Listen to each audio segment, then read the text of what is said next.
Pagkain talaga ang pinaka maganda dito. Pero dito sa gilid natin, pangit kasi tingnan, no? Sana makakuha to ng management dito.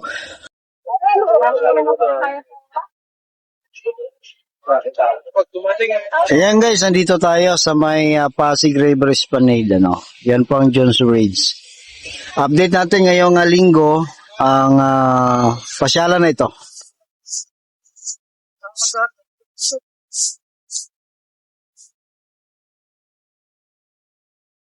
Grabe, kitang-kita dito ang dami ng tao sa kabila, oh. Ito talaga yung lugar na pinakamaraming tao dito palagi. Yan, oh. Tatawid tayo dito sa may Jones Bridge. Ilalim ng Jones Bridge, ha. Pero hindi talaga mawawala yung basura, guys, oh. Bakit kasi nilalagay pa yung trash boom na yan?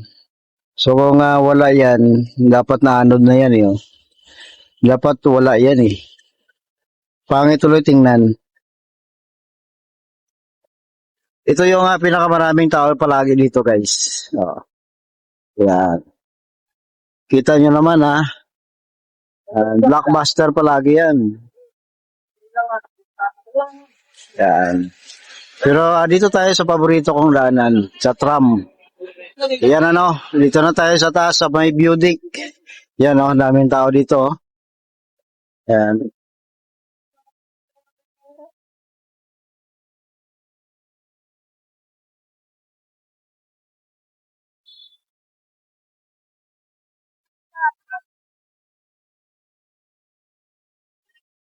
Perfect talaga ang lugar na ito sa pamilya barkada, ano.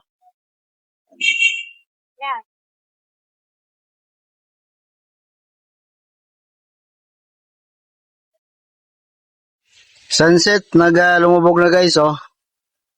Punta tayo doon sa may phase 3, no, sa pinakadulo nito.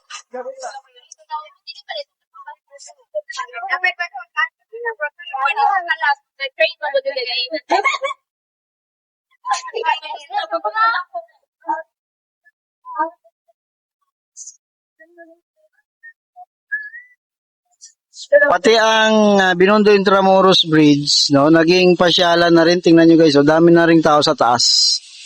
No, yan. So dito pag punta nyo is hindi lang isang mapunta nyo ang Pasig River Esplanade, pati yung Binondo Intramuros Bridge naging tourist attraction na rin. So ang Pasig River, congratulations, malinis.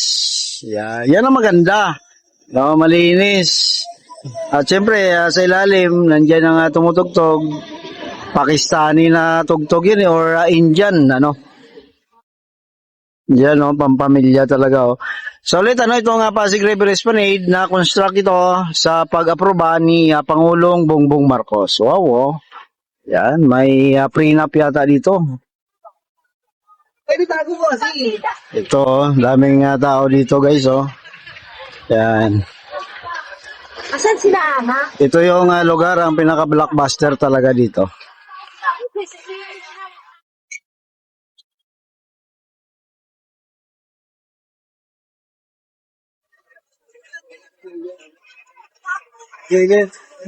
Dito palagi ang maraming tao, guys, oh. Yan, oh. Kasi dito may view deck, tapos may first floor pa. So diyan may mga kainan kasi diyan, at kung ano-ano pa, may mga souvenir shop din. Yan. Ito yung kagandahan dito sa pasyalan nito kasi maraming kainan. Siyempre sa mga namamasyal, sarap talaga yung may mga kinakain, may hinihigop, no? May iniinom tulad niya, ate, oh. Yan. Diba? Maganda talaga sa lugar. Pag may mga kinakain, may iniinom.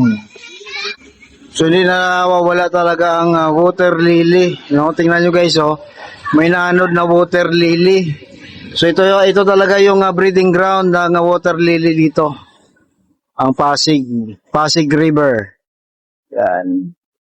So ito pwedeng mamasyal, maupo dito, guys, oh. Yan. Yung mga gusto magpangin.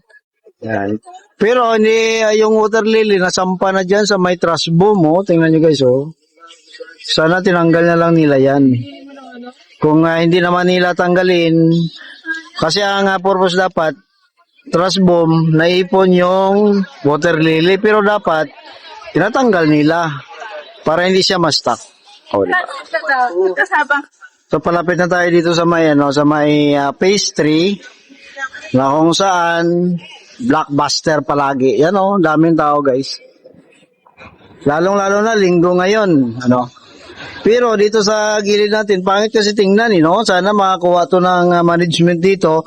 Dapat tanggalin na lang nila yung trash boom na yan para hindi na maipon ang water lily dyan. Kasi ang akala ko, inipon nila sa trash boom, tapos ipunin nila o hakutin nila ang water lily, pero na-stuck lang siya na pangit na tingnan, di ba? Pero tuloy pa rin guys, ito, punta tayo dito sa pinakamaraming tao. Yan Okay, sa 4 na viewer guys, salamat guys, So tuloy tayo dito sa may phase 3. Mukha nga yung mga lantern ng Chinese nandito pa rin, parang lalong dinagdagan. No? Hanggang ngayon kasi siyempre New Year ng Chinese. Adapt naman natin yan guys, ang mga kapatid natin Chinese Filipino. No, kahit nasa kabila ng issue sa West Philippines, pero iba naman 'yon.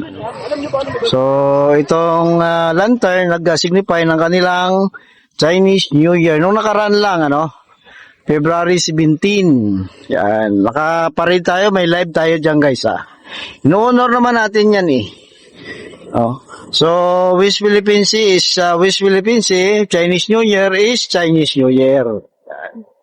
Yan So, siyempre, ang hindi maiwasan dito ang pagkain, So, pag punta dito, may pira ka, mura lang, So, sira ang diet mo dito pag pumunta ka.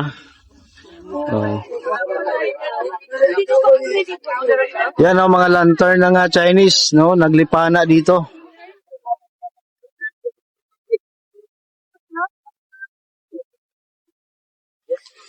Medyo kalmado ngayon at saka maganda kasi makulimlim, maliwalas ang panahon. Pero kanina ang init na ramdam ng summer. So patapos na kasi ang February, actually January, February, malamig pa yan. Dala ng tawag dito nung panahon or lamig ng galing sa ibang bansa. Pero kanina mainit na, So ramdam ng summer talaga.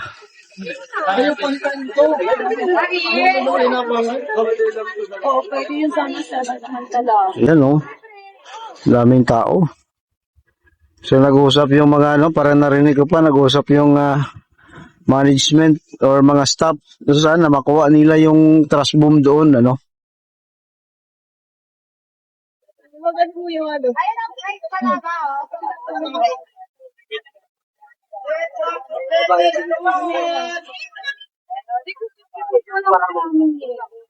Kaya ko pag marami. Masaya talaga pag dito na masyal guys, Siguro soon, may lagyan nila ito ng ibang mga event dito para lalong sumaya. Sana may mga pakulo sila dito. $150 buy one take one. Di ba? Mura, diba? Burger ka sa akin. Yan mura-mura lang guys. Yan pinipilahan fruit shake. For 150 pesos, buy one take one. Buy one get one pala. Sorry. Grabe naman si Kuya, binunggo pa ako. Yun daming pagkain. Talagang pagkain talaga ang pinaka maganda dito. Mura. Mura talagang pagkain dito. Dito? Dalawa po.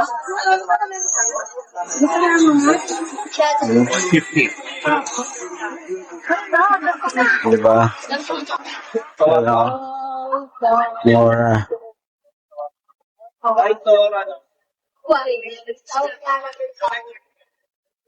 So yan guys, ang update dito sa Pasig River Esplanade. Pasyal na kayo guys, dito lang yan sa Maynila. Salamat po.